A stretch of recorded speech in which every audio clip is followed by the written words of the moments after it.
The Ang Bagong Lipunan currencies back up by 7,000 metric tons of gold of President Ferdinand Marcos, and his other certificates of trust funds are all real.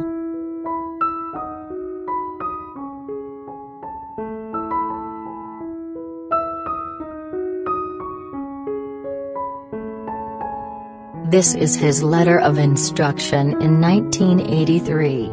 Instructing the Central Bank of the Philippines to print these gold-backed currencies in order to alleviate Philippine economy. This angered the globalists or elites who controls the Federal Reserve System and banking system around the world, because if Marcos succeeded in this, that will be the beginning of the fall of the petrodollar empire of United States government.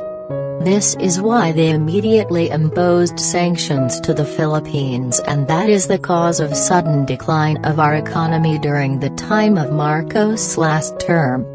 Remember, it was also in 1983 where Ninoy Aquino was killed. The businessman who betrayed Marcos, and boycotted the businesses of his cronies, or friends, all helped together to bring Marcos' downfall.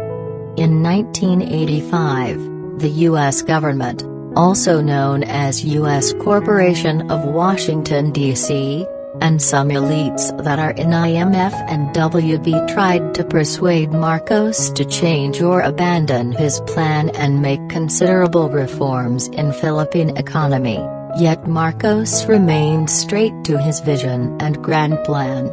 Because they cannot convince Marcos, all their tentacles conspired together in order to remove the strong man from his office. They have succeeded in doing so in 1986, but Marcos' ultra-advanced intelligence has superseded them. Marcos has already put all these in his last will and testament through disposal of Marcos Foundation, and all his wealth were insured in the Lloyds of London. All these events that led to Marcos' removal from the palace were all master-planned by the elites, so people will hate Marcos and his plan will not succeed. They brainwashed, deceived, and fooled our fellow Filipino countrymen so they can advance their hidden agenda. The uncut dollars, or Asian dollars, are paper bills worth trillions of money backed by gold that were not distributed because the Federal Reserve Empire hindered it.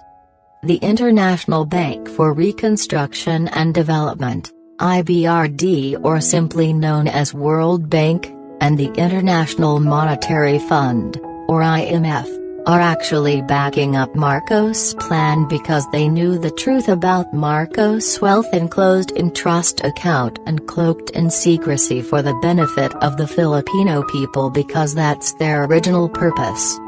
World Bank and IMF were institutions created during Bretton Woods Conference in 1944 to help the nations from the damages brought by World War II.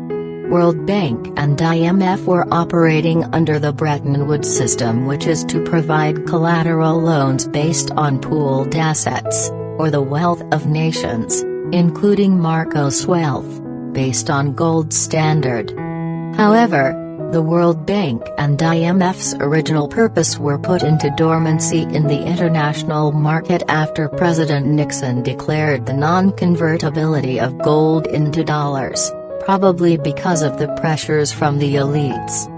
From 1971, when this Nixon shock was declared, the gold standard of Bretton Woods system became non-operable, because the economy was hijacked by federal system monopoly-based U.S.-Saudi oil deal of 1974. From that time onwards, the Bretton Woods system was set aside and the Federal Reserve System became the ruling empire, and their instrument is the fiat currency, or paper bills without gold backup, and the whole world plunged into debt and corruption because the wealth of the nations cannot be used because they were laid dormant. Marcos' wealth and his grand plan to elevate the Philippines into a superpower nation called Maharlika is absolutely real. Marcos is not our enemy. He was slandered by God's enemies so they can hinder his plan, in order for the Filipino people to remain as their slaves forever. All the mainstream media, publications, oligarch-controlled businesses and institutions, Vatican, communists, and the Liberal Democratic Party politicians all conspired together to destroy Marcos' reputation so they can hinder his humanitarian program and grand plan. Nation. Let's us pray for our countrymen and let us help the Marcos family fulfill their dream for the nation. Arise Philippines, arise. Bring Marcos back to Malacanang.